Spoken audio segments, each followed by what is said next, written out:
Lettuce અને પાલક જેવી ભાજીઓ, પણ ટામેટા અને મરચાં જેવા ફળ આપતા છોડનો પણ ઉલ્લેખ છે.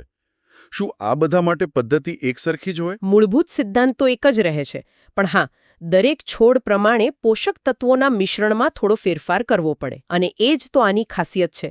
તમે દરેક છોડને એની જરૂરિયાત મુજબનું વાતાવરણ આપી શકો. બરાબર. એકદમ નિયંત્રિત ખેતી. હા, અને એટલે જ સ્ત્રોતનો જે છેલ્લો સંદેશ છે ને, એ બહુ દમદાર છે.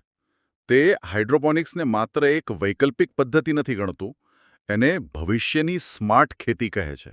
તો આખી વાતને ટૂંકમાં સમજીએ તો હાઇડ્રોપોનિક્સ એક એવી ટેકનિક છે જે માટી વગર કામ કરે છે, ઓછા પાણીમાં, નિયંત્રિત વાતાવરણમાં અને ઝડપી ખેતી શક્ય બનાવે છે. અને શહેરી વિસ્તારો માટે તો આ એક વરદાન જેવું છે. બરાબર. અને આ બધી ચર્ચા પરથી એક બહુ મહત્વનો સવાલ ઊભો થાય છે, જેના પર આપણે સૌએ વિચારવું જોઈએ. સ્ત્રોત કહે છે કે આ પદ્ધતિ શહેરોમાં લોકપ્રિય થઈ રહી છે.